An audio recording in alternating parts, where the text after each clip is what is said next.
Armor nerfed, Brigitte nerfed, D.Va nerfed, and Reaper buffed. Could this finally be the end of GOATS comp? This is Master Ian Gamer, and let's get into it. Just a few hours ago, the PTR updated with a brand new Overwatch patch featuring several nerfs, all of which are geared towards directly harming the GOATS comp, particularly when it comes to its tanking capabilities, so let's get into these. First up, we have the armor nerf. Damage reduction from armor reduced from -5 to -3. This is actually going to be quite substantial. That may sound like a small nerf right there, going from only -5 to -3, but as you can see in the comparison footage here with Orisa, she's taking quite a bit more damage with this nerf. Now, as I said, this is of course done to nerf tanks overall by specifically hitting their armor capabilities, and thus making it easier to chip down their total health, and yeah, this seems like a pretty decent nerf for them to go with. Will it succeed in nerfing the current meta and tanks in general? Well, we're gonna of course have to wait and see once it's had some time to be tested, but just from my initial thoughts, most likely, this is gonna do quite a bit, and if you thought you died a lot as Reinhardt, Orisa, any of the tanks pretty much except for Roadhog at this point, well, you're gonna start dying a whole lot more. Overall, I am a little concerned about what this is gonna do to simply how many people want to actually play tank, since tanks are now much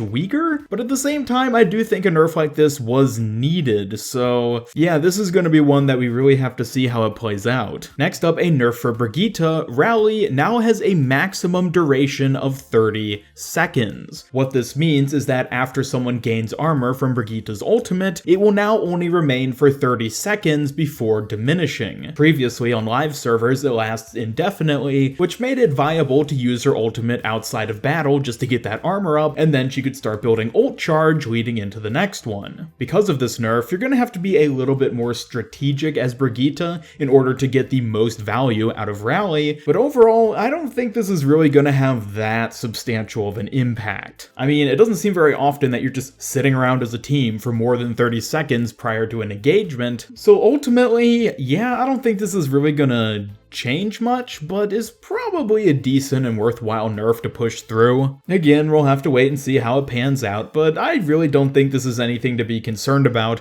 especially if you're a Brigitte player and you're upset about her getting yet another nerf. Moving on now to D.Va, she got a pretty substantial nerf this time around. Defense matrix cooldown increased from 1 second to 2 seconds. Again, this sounds like it's not a lot, but as you can see in the comparison, she has a much lower defense matrix uptime now because of this nerf. She can't just easily toggle it on and off to absorb tons of incoming projectiles, but rather you're gonna have to be a lot more conservative with it and maybe try to bring it up to nab that incoming graviton surge instead of using it to deflect just a bunch of damage in general. This one seems a little strong, and I definitely understand the direction they're going with this. Defense matrix is a massive part of GOATS comp as it eats a ton of incoming damage, but is this a little too much? I'm not gonna say it's too much just yet. It's definitely strong and is one that I'm gonna be very excited to see how it plays out. I'm gonna be playing a lot of D.Va on the PTR over these next few days to get a feel for it, and I'm a little nervous about it, but ultimately I think it probably will be in the right direction. I will also note that this defense matrix nerf is a pretty substantial indirect buff to Bastion, since D.Va is currently really the only tank who to any degree really counters Bastion, and now her only method of doing that, which is defense matrix, has been substantially nerfed. So, rise of the Bastion meta?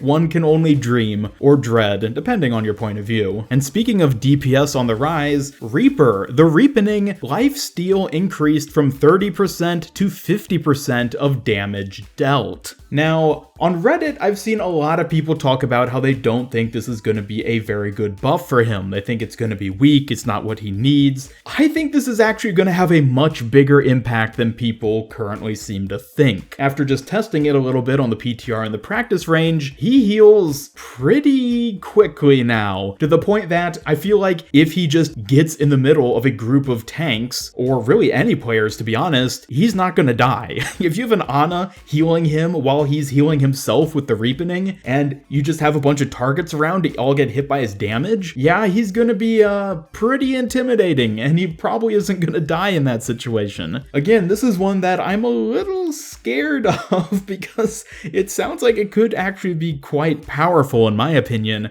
and again is something that I'm excited to see how it pans out. Maybe it'll be a little strong like how McCree kind of feels right now on live servers, or maybe it won't actually prove to be that bad. We just have to wait and see. But I do definitely recommend keeping an eye on Reaper, especially during your matches, because if this guy gets close to you now, you are in trouble. That does it for all the balance changes on the PTR currently. I will also mention, for those of you who might be curious, the new Bastet Ana skin, which we saw in the recent story, which was released today as well, doesn't seem to be on the PTR just yet. That kind of further lends to the idea that we could possibly be getting some kind of mini event with the skin being a sort of prize during that mini event, or possibly even a substantial loot pool update. Still no information on whether or not those are going to be a thing. All we know is that they've designed this new skin and it's presumably going to be in the game somehow, because why would they design a skin if they're not going to put it in the game? A bit curious, but definitely something that'll keep you guys up to date on as we move forward. And if you didn't see my analysis of the Bastet short story, then be sure to check that video out through the card on screen. There were quite a few little story tidbits and Easter eggs in there that maybe you guys didn't pick up on, and so I tried to cover as many of those as I could pick up on in that video. So check it out if you haven't already, but otherwise, let me know your thoughts about these brand new PTR changes. Do you think these really are going to kill off Goats comp, or are they a little too strong in terms of nerfing tanks? Either way, be sure to leave a like if you enjoyed this video, and share it with a friend if you really liked it. Subscribe, follow me on Twitter, and hit up the bell to never miss any of my future Overwatch content. This is Master Ian Gamer signing off, and until next time, play Goats while you still can, because it's not going to be around for much longer.